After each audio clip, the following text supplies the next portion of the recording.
More than 7,000 grade R teachers across the country are not qualified to teach at that level.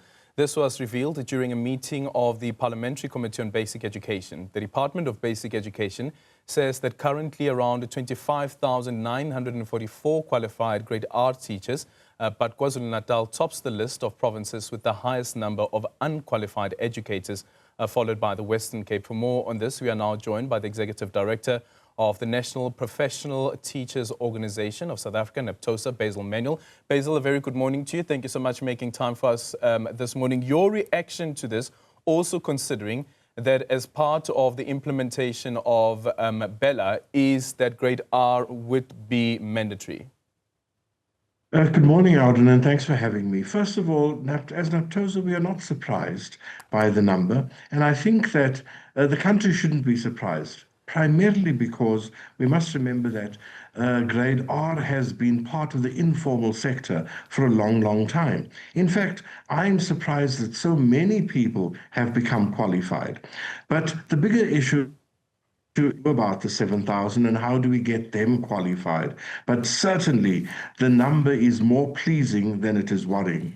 More pleasing than it's worrying. I remember having a conversation with the Minister of Basic Education, and I asked her specifically on that element around the informality that we have become accustomed to in South Africa when it comes to preschool, the preschool centers that we have in various informal sectors, sometimes informal areas as well, informal settlements sometimes. And then she spoke about the migration and the teaching and training that would be taking place to also try and onboard these people that have been providing this service.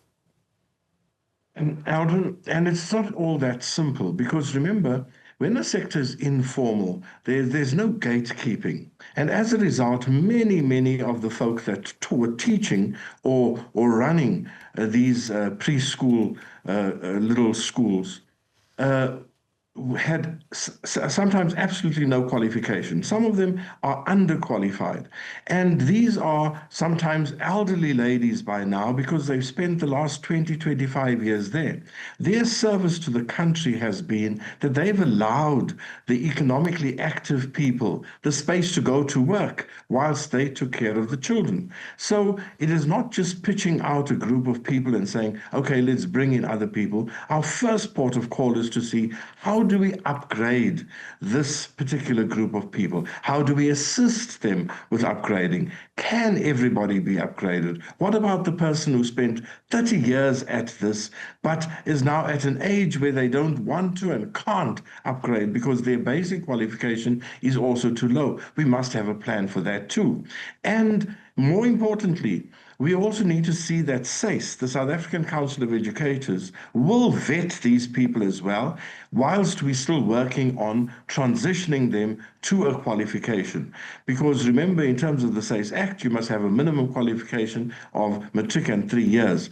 So there are a lot of things, because we don't want people without SACE certificates in the school. But then what is the plan and how will the plan roll out, particularly in the Western Cape and KZN, where the numbers are larger. Yeah, and speaking about KwaZulu-Natal as well, the report indicates that KwaZulu-Natal currently has 198 schools without grade R classes. And once again, considering what is required from Bella on the Department of Basic Education, how do you remedy that? Alden, at the moment, the idea is that wherever the schools are located, sometimes not attached to an existing primary school, that we've got to ensure that they are registered and that we need to start working with them, supplying them with the necessary materials, etc.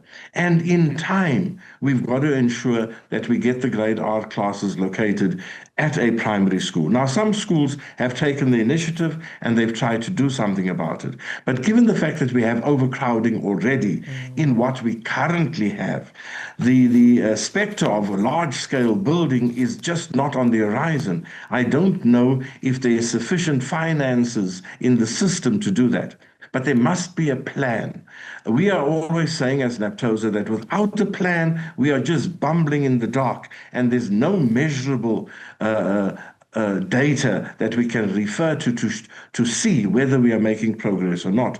So it is not surprising as well, given that they were not part of that sector, but more importantly, it must start happening incrementally. Yeah, you speak about overcrowding, but at least Afrikaans medium schools, they don't have that problem.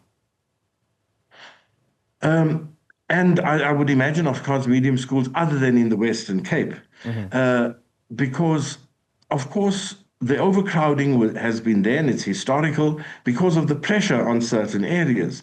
And they have managed also, because the majority of these schools have been Model C schools that have had a much higher fee structure, they've managed to build classes as well. And so there's a historical reason for this, but it couldn't happen in every area. And that is also what I'm saying must be part of the broader landscape of planning. All right, thank you so much for your time. Basil Manuel is the Executive Director for NAPTOSA.